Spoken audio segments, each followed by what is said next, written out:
Meus irmãos, vamos abrir a palavra do Senhor na primeira carta que Paulo escreveu aos Coríntios, capítulo 7. Será o texto da nossa meditação nessa noite. Nós estamos meditando, expondo essa primeira carta de Paulo aos Coríntios. Hoje nós vamos ler alguns versículos do capítulo 7, não vamos esgotar todo o capítulo no dia de hoje. É um capítulo extenso, são 40 versículos. Nós vamos ler mais ou menos metade, até o verso 24. 1 Coríntios, capítulo 7, do verso 1 ao verso 24, diz assim: Quanto ao que me escrevestes, é bom que o homem não toque em mulher, mas por causa da impureza, cada um tem a sua própria esposa e cada uma o seu próprio marido. O marido conceda à esposa o que lhe é devido, e também semelhantemente a esposa ao seu marido. A mulher não tem poder sobre o seu próprio corpo, e sim o marido. E também, semelhantemente, o marido não tem poder sobre o seu próprio corpo, e sim a mulher. Não vos priveis um ao outro, salvo talvez por mútuo consentimento por algum tempo, para vos dedicardes à oração e novamente vos ajuntardes, para que Satanás não vos tente por causa da incontinência. E isto vos digo como concessão e não por mandamento. Quero que todos os homens sejam tais como também eu sou. No entanto, cada um tem de Deus o seu próprio dom, um, na verdade, de um modo, outro de outro. E aos solteiros e viúvos digo que lhes seria bom se permanecessem no estado em que também eu vivo. Caso, porém, não se dominem, que se casem, porque é melhor casar do que viver abrasado. Ora, aos casados ordeno não eu, mas o Senhor, que a mulher não se separe do marido. Se, porém, ela vier a separar-se, que não se case ou que se reconcilie com seu marido. Que o marido não se aparte de sua mulher. Aos mais digo eu, não o Senhor, se algum irmão tem mulher incrédula e esta consente em morar com ele, não a abandone. E a mulher que tem marido incrédulo e este consente em viver com ela, não deixe o marido. Porque o marido incrédulo é santificado no convívio da esposa. A esposa incrédula é santificada no convívio do marido crente. De outra sorte, os vossos filhos seriam impuros, porém agora são santos. Mas, se o descrente quiser apartar-se, que se aparte. Em tais casos, não fica sujeito à servidão, nem o irmão, nem a irmã. Deus vos tem chamado à paz. Pois como sabes, ó mulher, se salvarás teu marido, ou como sabes, ó marido, se salvarás a tua mulher. Ande cada um segundo o Senhor lhe tem distribuído, cada um conforme Deus o tem chamado. É assim que ordeno em todas as igrejas. Foi alguém chamado estando circunciso? Não desfaça a circuncisão. Foi alguém chamado estando incircunciso? Não se faça circuncidar.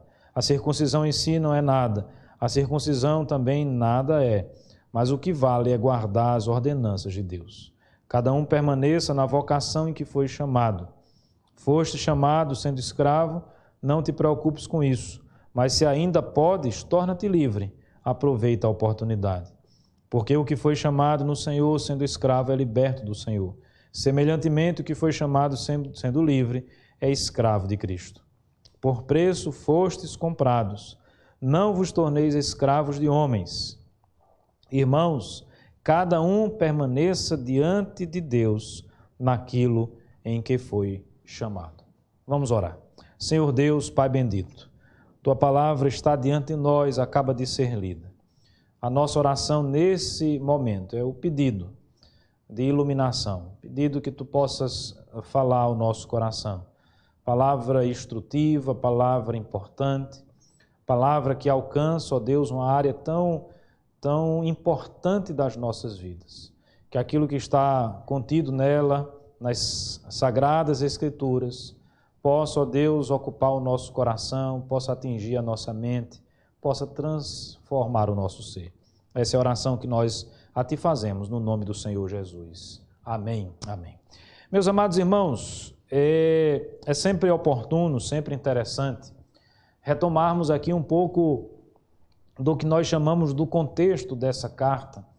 Haja vista que ela foi escrita aos irmãos ali em Corinto. Corinto é uma cidade extremamente importante, nós já detalhamos isso. E não apenas uma cidade importante do ponto de vista por exemplo, comercial, com os seus 2 portos, não apenas uma cidade importante do ponto de vista da religiosidade, com templos, né, ali presentes, mas uma cidade importante também do ponto de vista acadêmico, das filosofias, uma cidade que respirava o pensamento filosófico daquela época. Por que eu estou chamando a atenção inicialmente para esse ponto? Para afirmar o seguinte: todos nós, conscientes ou não, saibamos disso, né, ou não, todos nós temos estabelecido uma visão de mundo. Todos nós sofremos enquanto cidadãos do determinado contexto, de um país, de uma cidade, com a visão de mundo que ali se torna majoritária. Não era diferente aqui na cidade de Corinto. Com certeza, as pessoas aqui respiravam as ideologias, respiravam as filosofias. Provavelmente, nós tínhamos aqui muitos que seguiam as ideias platônicas. Provavelmente, me parece que já no primeiro verso salta aos nossos olhos, e eu vou explicar. Me parece que nós temos aqui talvez uma forte influência de uma ideologia ou de uma filosofia de vida, ou de uma visão de mundo chamada docetismo. A gente sabe que a igreja nos primeiros séculos, né, ela também sofreu com a influência muitas vezes nefasta de ideologias, de ideias, de filosofias contrárias ao verdadeiro ensinamento de Deus, ao verdadeiro ensinamento da palavra do Senhor.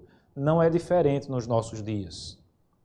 Guardadas as devidas proporções, nós sofremos hoje, em pleno século XXI, em 2020, também as influências de várias filosofias, de vários pensamentos, de várias ideologias. Não é diferente conosco. E eu quero chamar a sua atenção, você, por gentileza, deixa a sua Bíblia aberta para o verso 1. Nós vamos já tentar interpretar esse primeiro versículo aqui, porque ele, numa primeira lida que nós fazemos desse texto, ele pode trazer alguma confusão no que diz respeito à sua interpretação. O primeiro versículo diz assim: quanto ao que me escrevestes, é bom que o homem não toque em mulher. Presta atenção, meus irmãos. Olha só, vou repetir. O apóstolo Paulo diz assim: quanto ao que me escrevestes, é bom que o homem não toque em mulher. Muitos leem esse versículo e interpretam que Paulo está dizendo, peremptoriamente, que não é bom que o homem toque em mulher. Inclusive, a expressão tocar em mulher está relacionada à atividade sexual do casamento, tá certo? Na realidade, essa não é uma afirmação do apóstolo Paulo. Paulo não está dizendo que nós não podemos nos casar. Paulo não está dizendo que nós não podemos, uma vez casados, desfrutarmos de uma relação sexual sadia e santa na presença de Deus com o nosso cônjuge. Na realidade, a explicação dessa frase aí está no início desse versículo. Veja que Paulo diz assim: quanto ao que me escrevestes. Logo, e aí os mais eruditos comentaristas e estudiosos da Bíblia apontam nesse sentido. O que nós estamos vendo aqui é que existia ali na igreja de Corinto alguns irmãos que tinham como filosofia de vida, por isso que eu falei aqui do docetismo, talvez de uma visão mais platônica, me parece que havia alguns que defendiam uma vida não apenas celibatária do ponto de vista de não casar, mas defendiam a ideia de que mesmo casados, os cônjuges não poderiam desfrutar de uma vida sexual, não poderia o homem tocar na mulher. É aquela ideia do corpo que é a prisão da alma, do corpo que é ruim, não é? Do corpo que talvez seja uma mera representação daquilo que de fato deveria ser a alma liberta, o espírito liberta. Alguns aqui nessa igreja, provavelmente com dúvidas nessa área, porque alguém estava ensinando isso na igreja de Corinto, perguntam ao apóstolo Paulo a respeito desta verdade. E o que ele faz aqui nada mais é, irmãos, do que explicar, do que pastorear, do que estabelecer o ensino cristão a respeito desse tema. E você pode dizer, mas pastor, será que esse tema é importante para nós nos dias de hoje? É óbvio que é importante também, como foi importante a igreja de Corinto. Dúvidas também existem, meus irmãos, nos nossos dias. E a palavra de Deus, ela é lâmpada para os nossos pés. A palavra de Deus, ela é luz para o nosso caminho. A palavra de Deus nos dá a visão de mundo que nós devemos ter. Nós, cristãos, não devemos sucumbir a ideologias ou a filosofias, por mais bonitas que sejam, por mais interessantes que sejam, muitas delas apresentadas de uma forma extremamente utópica, e a utopia, ela é algo agradável de ser pensada, é algo agradável de ser seguida. Algumas pessoas dedicaram a sua vida completamente a defender utopias, mas a palavra de Deus, a orientação do Senhor, aquilo que Cristo ensinou, de fato é a verdade para a nossa vida. Eu digo isso porque você que está me ouvindo agora ao vivo ou depois vai acessar esse vídeo, que talvez não tenha um pensamento cristão, você talvez siga outras filosofias ou outras ideias, você obviamente é livre para seguir aquilo que você quiser seguir. Não há da parte dos cristãos o entendimento que qualquer ação contrária à ética cristã, à visão de mundo cristã a respeito do casamento precisa ser criminalizada, é o fim do mundo, é isso, aquilo, outro, não. Mas nós acreditamos na nossa verdade, nós acreditamos na palavra de Deus, nós acreditamos em Cristo, nós ouvimos aquilo que Cristo tem para nos ensinar. E aí o apóstolo Paulo aqui então vai estabelecer a visão cristã a respeito do casamento. Se não de uma forma completa, vai abordar com certeza, meus amados irmãos, alguns pontos que são extremamente necessários. O primeiro ponto que eu gostaria de destacar é sobre a santidade do casamento. Veja, alguns ali na igreja de Corinto, num discurso purista, num discurso aparentemente muito bonito, muito interessante, estavam defendendo que os casais não podiam ter relação sexual. Alguns poderiam dizer, nossa, que coisa maravilhosa, olha que igreja pura, olha que igreja impressionante que defende isso. Na realidade, e aí nós vamos olhar para aquilo que o apóstolo vai ensinar e vai tratar aqui neste ponto desta carta, mostrando que a santidade do casamento, ela não está baseada nessa visão docética, nessa visão platônica de corpo mau, de espírito bom, nessa visão que afronta, de certa forma, aquilo que a palavra de Deus ensina, aquilo que o próprio Deus ensina. O primeiro ponto que eu gostaria de destacar é isso. Nós vamos fazer aqui algumas observações sobre o casamento, tentando sistematizar aquilo que o apóstolo Paulo nos ensina, aquilo que a palavra de Deus nos ensina. Ele então afirma, muitos estão dizendo que não é bom que o homem toque mulher, eles escreveram a respeito disso, era uma dúvida naquela igreja, e aí ele então começa a discorrer sobre o tema e a falar sobre o assunto e diz, olha, verso 2, mas por causa da impureza, cada um tem a sua própria esposa e cada um o seu próprio marido. Dentro dessa santidade no casamento, meus amados irmãos, é importante que se estabeleça de forma muito clara a todos nós que essa santidade não significa esse purismo sob essa influência. Essa santidade, ela se mostra na formatação do casamento. Veja só, cada um tem a sua própria esposa, cada uma o seu próprio marido. A fórmula está aqui. Obviamente que esse não é o único lugar que essa fórmula da família, essa configuração da família, dentro da visão de mundo cristã, dentro da perspectiva cristã, está apresentada. Mas aqui é um ponto, ou um lugar, dentre outros, que está apresentada. A santidade do casamento se configura através da formação da família, que é uma formação monogâmica. Cada um, veja o que diz o texto, cada um tem a sua própria esposa. O texto não diz assim, cada um tenha as suas esposas, ou as esposas que desejar ter. Existem outras religiões, outras modos de encarar a vida que defendem a poligamia. Eu conheço algumas pessoas que defendem essa tese, ou alguém que já defendeu essa tese de casamento aberto. Me parece que hoje, aqui na nossa realidade, na conjuntura social que vivemos, essa tem sido uma tese também crescente, abrangente, levantada por muitos. O texto não diz que cada esposa tenha vários maridos, ou os maridos que ela desejar ter. A santidade do casamento passa, meus amados irmãos, por esta configuração, em ser a configuração aquela designada e ordenada pelo próprio Deus. O casamento, portanto, deve ser monogâmico, mas ele também é um casamento heterossexual. Um homem e uma mulher. Uma mulher e um homem. Se você tem dúvida a respeito de que esta é a verdade pregada por Cristo, eu convido você a abrir a palavra de Deus lá no Evangelho de Mateus. A gente vai recorrer em alguns momentos a esse texto, porque a gente vai ver aqui em algumas falas do apóstolo Paulo, quando ele diz assim, não sou eu quem diz, mas o Senhor. Veja, aí no capítulo 7 ainda, por exemplo, no verso 10, ele diz assim, ora, aos casados ordeno não eu, mas o Senhor. Ele está se referindo a um ensinamento que Cristo já fizera anteriormente e que ele conhecia.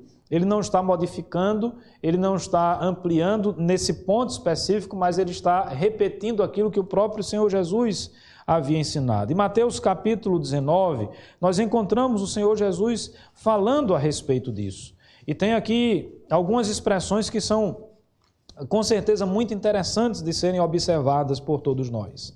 A partir do verso 3, vieram a ele alguns fariseus, eu estou lendo Mateus 19, e o experimentavam, perguntando, é lícito ao marido repudiar a sua mulher por qualquer motivo?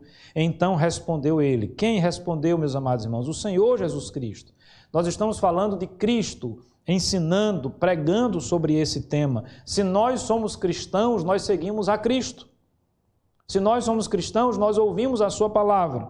E Cristo então disse assim, não tendes lido que o Criador desde o princípio os fez o quê, meus amados irmãos? Homem e mulher.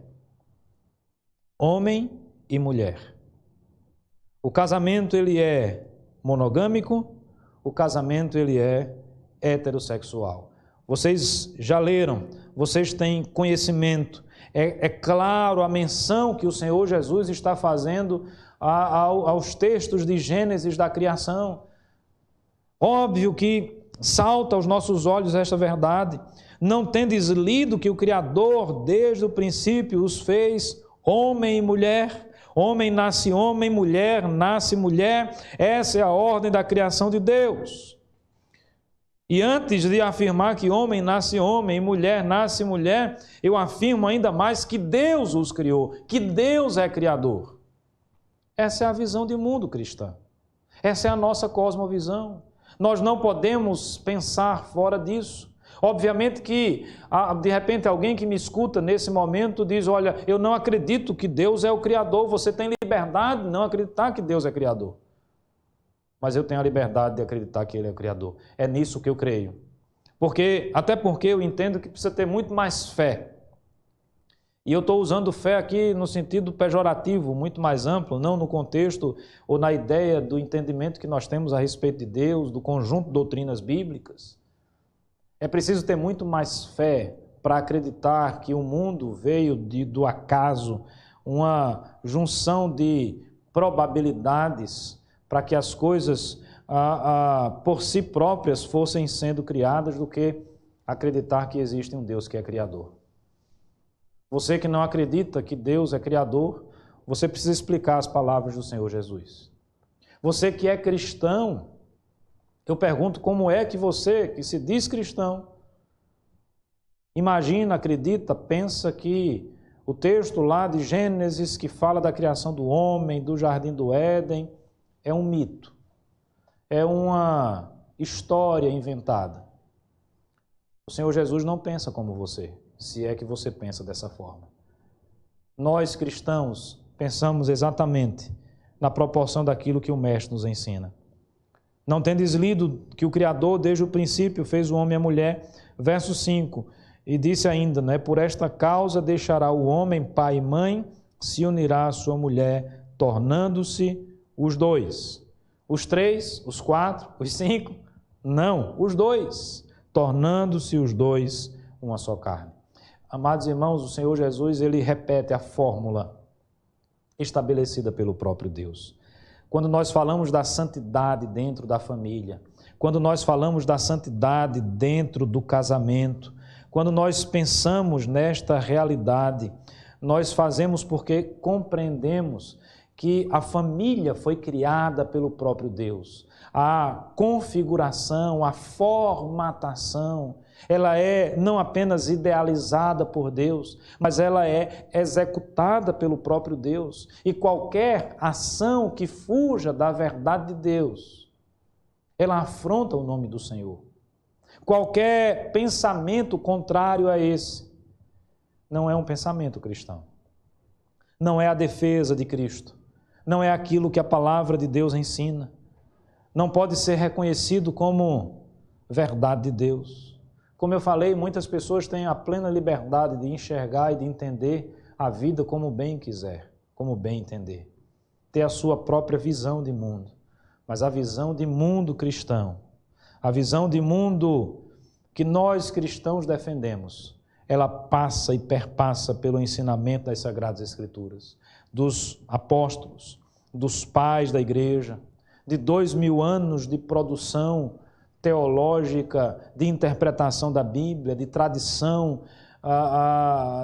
de interpretação dos textos sagrados. As influências negativas, nefastas, heréticas sempre existiram e existem nos nossos dias também.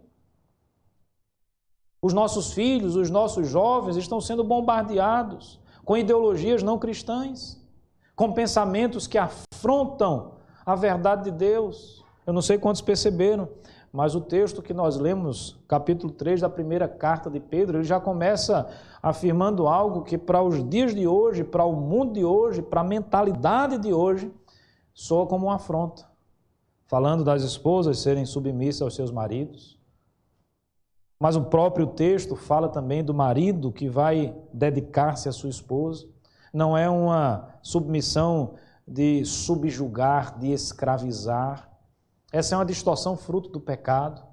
Mas são papéis distintos e papéis diferentes dentro da organização da família. Ou será que é, vamos dizer assim, aceitável, por exemplo, que os filhos, a partir de hoje, eduquem os pais? Você imagina essa situação? A partir de hoje, os filhos é que vão educar os pais. A partir de hoje, os filhos é que vão sustentar os pais. A partir de hoje, os filhos é que vão comandar o lar. A partir de hoje, os filhos é que vão dar a voz final na diretriz dentro da família, dessa célula maior da sociedade. Obviamente que isso vai soar como uma loucura para nós. Justamente porque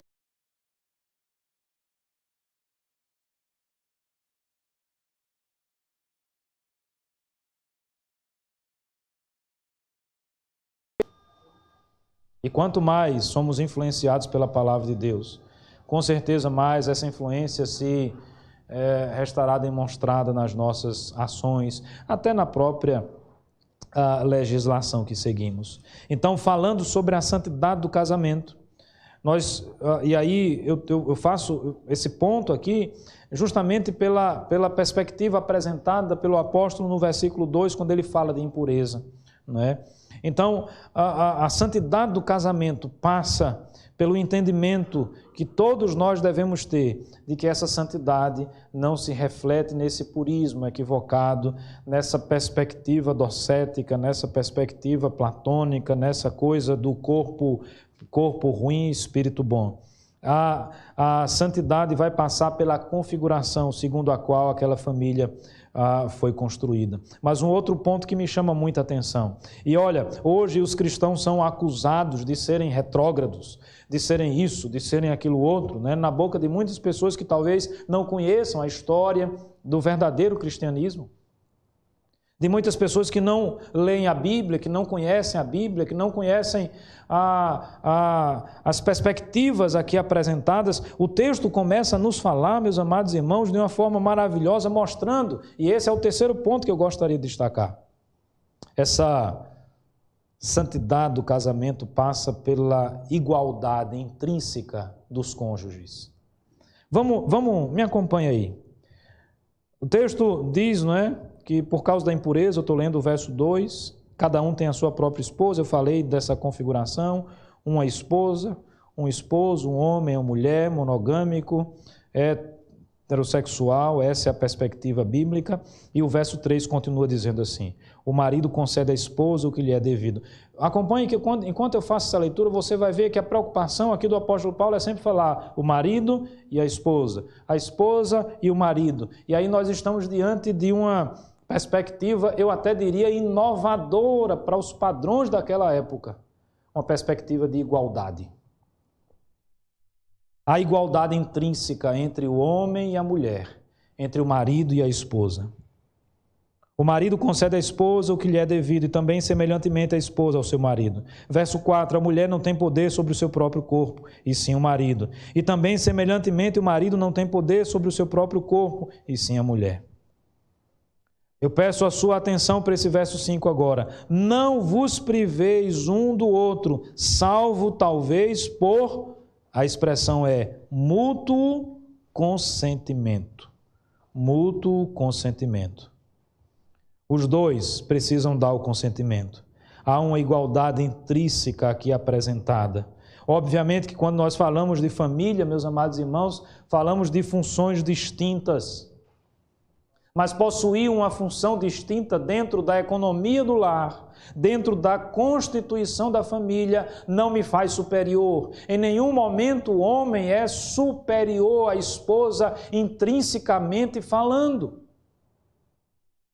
Lá no capítulo 11 nós vamos ver o apóstolo também arrematando esta verdade de uma forma brilhante. Obviamente tinha que ser brilhante porque é inspirado por Deus, quando ele fala sobre o papel da mulher na igreja, e eu não vou entrar nesse ponto agora, não é o alvo, o objetivo da nossa mensagem, da nossa exposição, mas quando ele diz que a mulher existe por causa do homem, e depois ele coloca que o homem só nasce por causa da mulher. Veja, há uma simbiose plena. Eu volto para as palavras de Cristo lá atrás. Versículo 5 do capítulo 19 de Mateus, referindo-se ao texto de Gênesis. Por esta causa deixará o homem pai e mãe, se unirá à sua mulher, tornando-se os dois uma só carne. Há uma unidade, há uma igualdade intrínseca entre o homem e a mulher, entre o marido e entre a esposa. Não há superioridade, mesmo havendo funções diferentes dentro da família.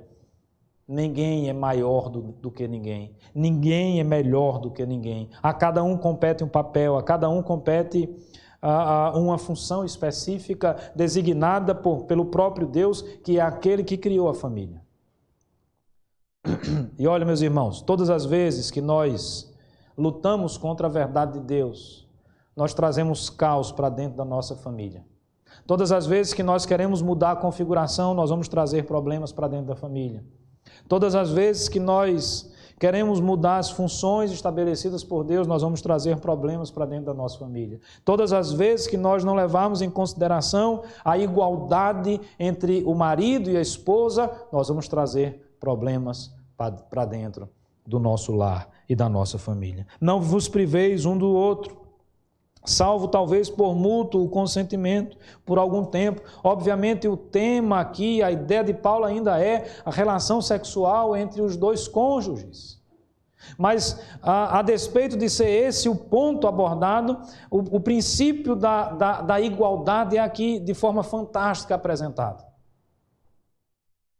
O corpo do marido não pertence a ele, mas pertence à esposa. O corpo da esposa não pertence a ela, mas pertence ao marido.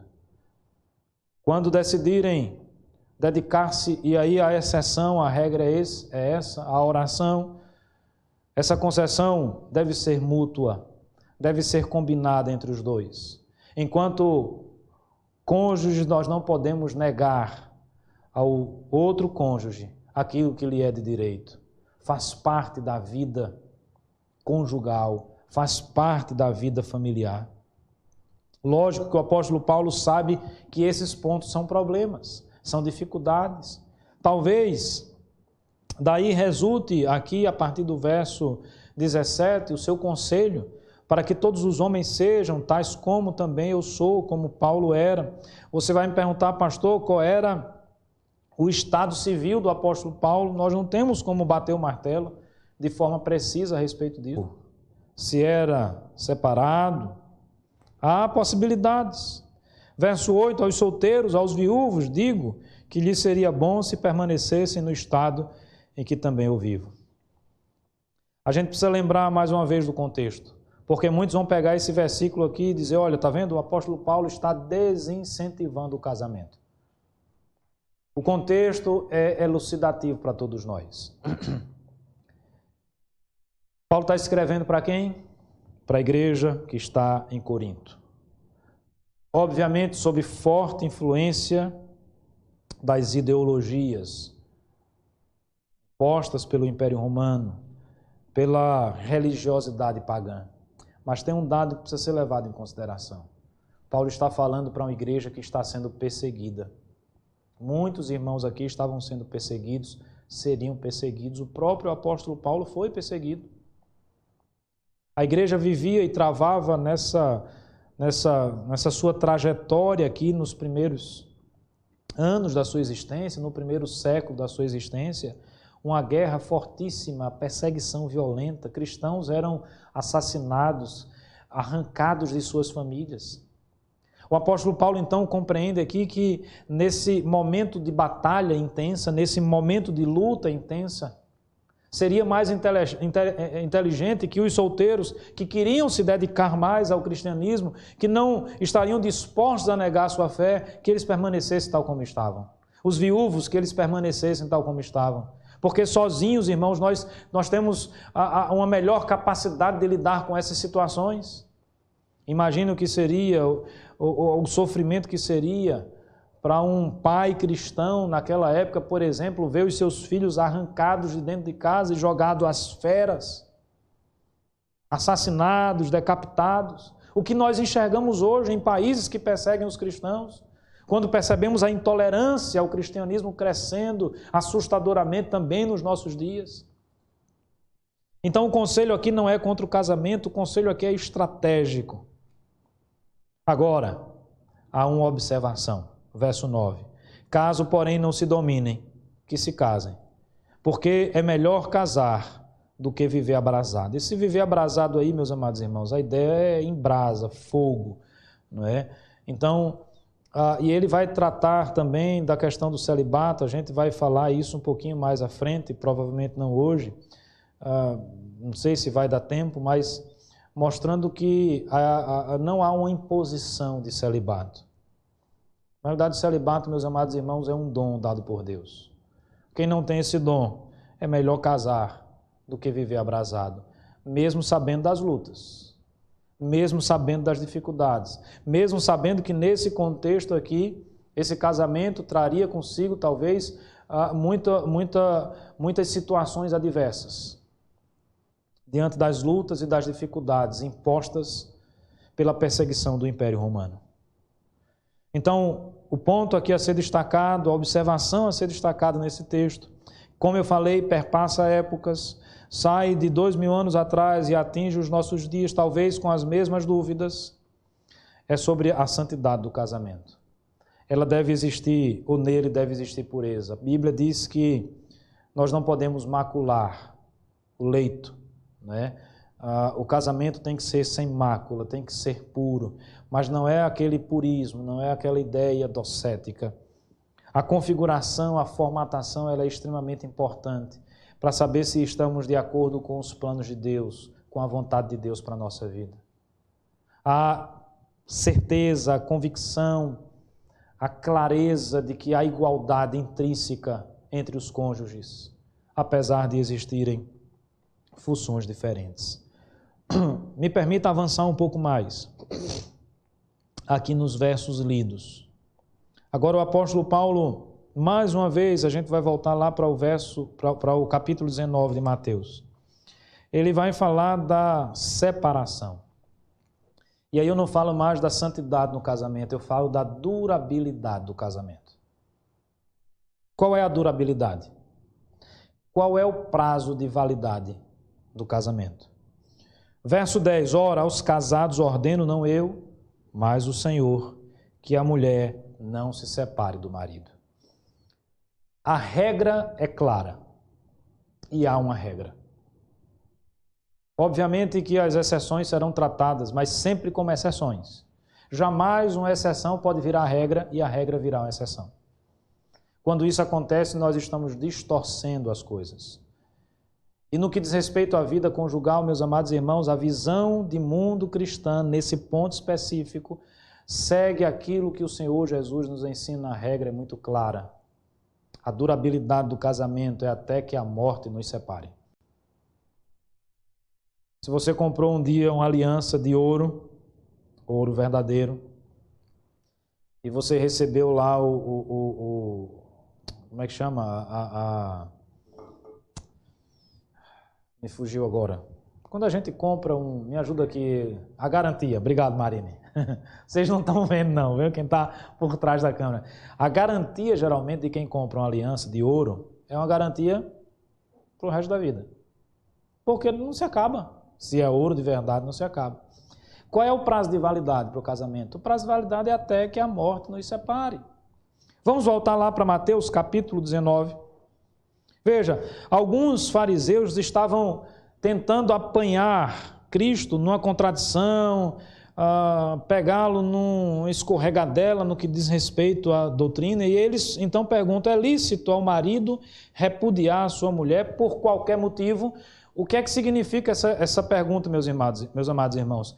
É lícito, ou seja, é correto, é certo, dentro da visão de mundo de Cristo, dentro dos ensinamentos do cristianismo, é certo, é lícito, é legal, é correto, está tudo certo se um homem separa-se, repudia a sua esposa por qualquer motivo? Essa é a pergunta. Antes de avançar, mais uma observação, para que a gente perceba a importância do contexto. Aqui o Senhor Jesus está falando para o judeu. Aqui quem faz a pergunta é um judeu. E para o judeu a mulher não podia repudiar o homem, mas era o homem que repudiava a mulher. Quando nós lemos em 1 Coríntios, você vai ver aí no verso 10, olha que coisa interessante, que o apóstolo Paulo diz assim, aos casados ordeno não eu, mas o Senhor, que a mulher não se separe do marido. Percebe que houve uma inversão? Porque a lógica aqui é a lógica do mundo romano, greco-romano, uma filosofia diferente. Aqui, em Corinto, a mulher podia repudiar e separar-se do seu marido. Provavelmente essa era uma situação que estava acontecendo naquela igreja. Vamos tentar trazer isso para os nossos dias hoje. Nos nossos dias, quem pode pedir o divórcio? Tanto o homem como a mulher. Para o judeu não tinha esse direito. Apenas o judeu podia repudiar sua esposa. Já no mundo romano, aqui no primeiro século, há uma mudança legal nesse sentido. Provavelmente algumas mulheres estavam separando-se do seu marido e provavelmente estavam fazendo isso, é uma ilação que eu faço, talvez por terem, sei lá, se convertido e os maridos ainda permaneciam incrédulos, né? Elas se tornavam cristãs e os maridos ainda não seguiam a Cristo como Senhor e Salvador de suas vidas. Mas vamos voltar lá para Mateus, capítulo 19. Então, o Senhor Jesus pregando ali, falando para aqueles fariseus, né? Para aqueles homens instruídos, ele diz no verso 6, de modo que já não são mais dois, porém uma só carne. Portanto, o que Deus ajuntou, não separe o homem. Apóstolo Paulo, capítulo 10, ordeno não eu, mas o Senhor, a mulher não se separe do marido. Veja que há uma plena concordância entre o ensinamento do apóstolo Paulo e o ensinamento do Senhor Jesus. Replicaram-lhes replicaram-lhe, pois, não é, eles, porque justamente a ideia era pegar Jesus, era como se fosse uma pegadinha. E por que mandou então Moisés dar carta de divórcio e repudiar? Eles mais uma vez estão fazendo menção à realidade lá do Velho Testamento. Jesus os responde: por causa da dureza do vosso coração, é que Moisés vos permitiu repudiar vossa mulher. Entretanto, não foi assim desde o início. Eu, porém, vos digo, quem repudiar a sua mulher, não sendo por causa de relações sexuais ilícitas, como é o nome disso? Adultério, e casar com outra comete adultério, e o que casar com a repudiada comete adultério. A regra é clara. Qual a durabilidade do casamento até que a morte separe? Qual seria a possibilidade da exceção? Nas palavras de Cristo, e por causa da dureza do coração, da dificuldade de perdoar, da dificuldade em se manter na linha, da dificuldade em viver uma vida santa, do pecado que bate a porta. Infelizmente, o adultério é uma realidade muito maior do que nós imaginamos. Por conta do próprio pecado do homem, permite-se uma exceção a essa regra. E a exceção é muito clara. O Senhor Jesus diz: o adultério. Essa é a exceção.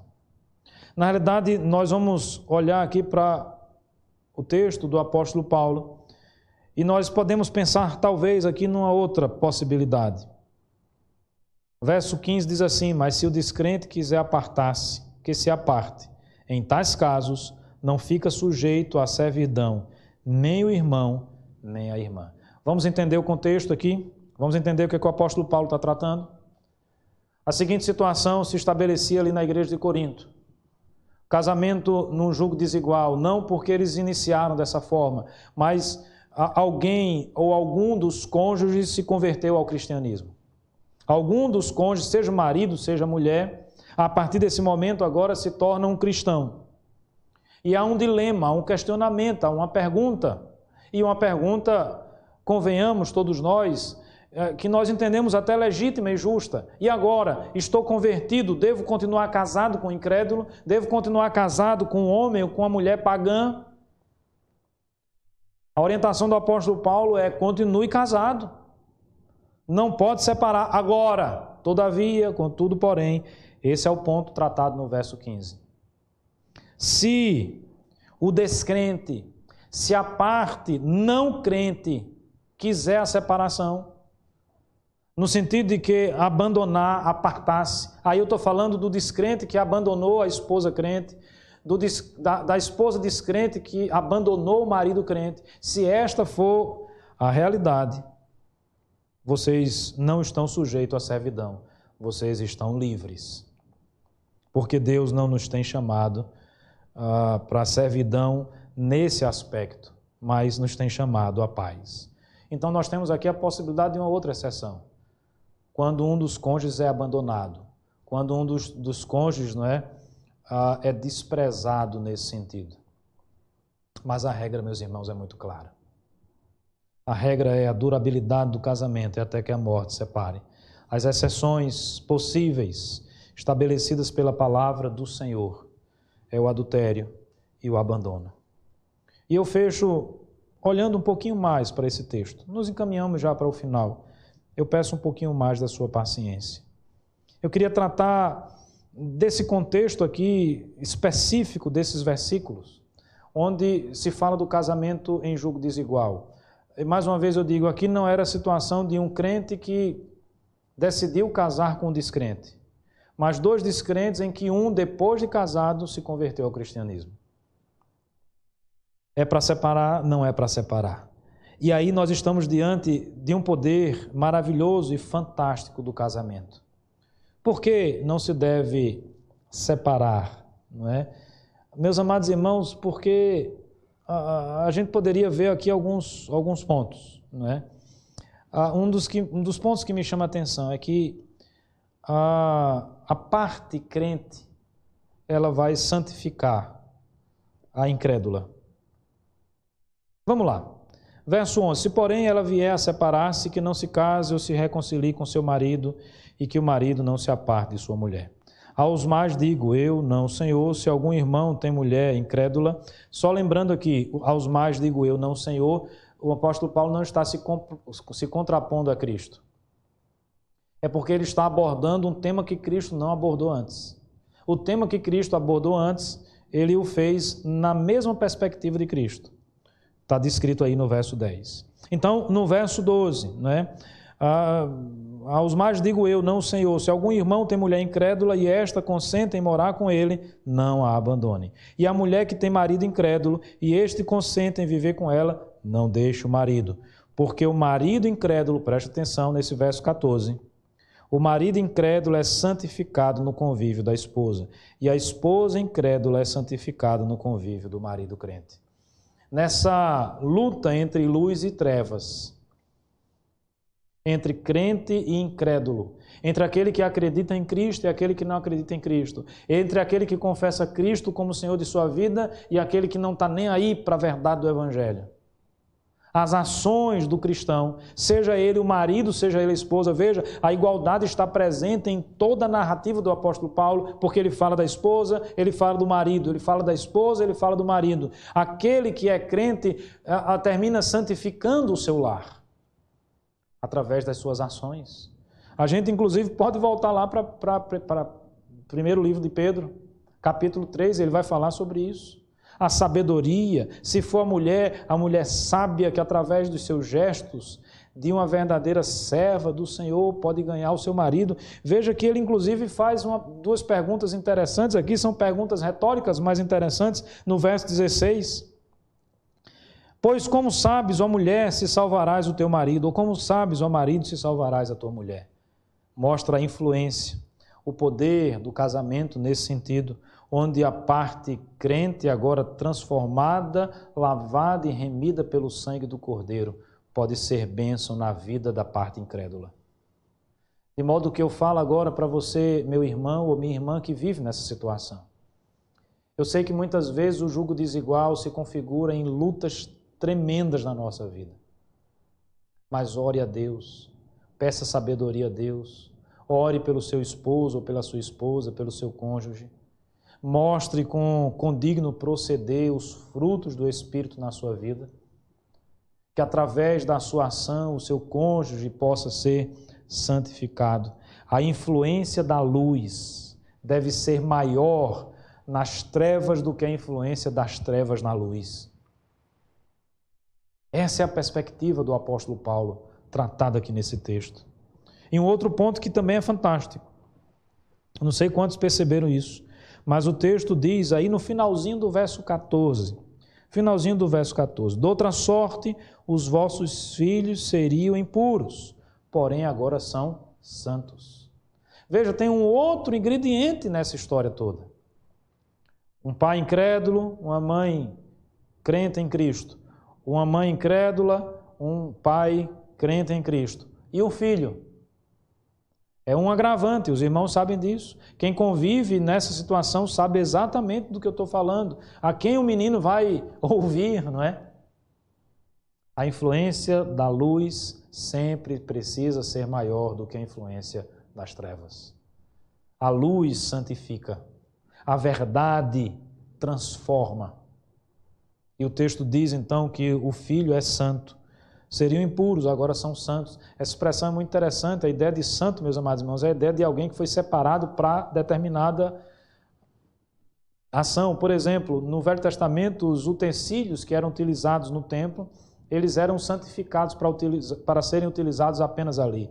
Havia todo um ritual, o batismo, né? Ou seja, o lavar das águas, havia todo um ritual nesse sentido. O profeta, ele passava por esse momento também de consagração, de santificação, é alguém que está sendo separado do uso comum para uso específico. Nós entendemos a santificação como sendo uma característica dos salvos, que está dentro da ordem da salvação. E quando eu falo de salvos, meus amados irmãos, eu estou falando da família da aliança. Olha que coisa maravilhosa o texto nos apresenta. Mesmo quando dentro de uma família tem um dos cônjuges que é incrédulo, a partir do pai que é crente e da mãe que é crente, aquele filho está inserido no pacto. Aquele filho está inserido na aliança. Aquele filho é santo, é santificado, é separado. Ore por seu filho. Apresente o seu filho na presença do Senhor. Não desista de comunicar as verdades de Deus, meu irmão, ao seu filho. Nós sabemos que às vezes os nossos filhos trilham caminhos tortuosos, sob muitas vezes a influência terrível e maléfica dessas ideologias e dessas filosofias que nós citamos, como sendo presentes nos nossos dias também. Temos muitas aí, filosofias que distorcem a verdade de Deus. Muitas vezes os nossos filhos estão embarcando nisso, mas não esqueça que o seu filho é filho da promessa também, faz parte da família da aliança. Nós vamos ensinar os nossos jovens, nós vamos ensinar as nossas crianças, nós vamos ensinar os nossos adolescentes, nós vamos orar por eles, nós vamos compreender que eles fazem parte da família da aliança. O que nos compete para hoje, meus irmãos, é isso. No próximo domingo nós vamos dar sequência a esse texto, muito esclarecedor, que com certeza trará muitos outros ensinamentos a todos nós.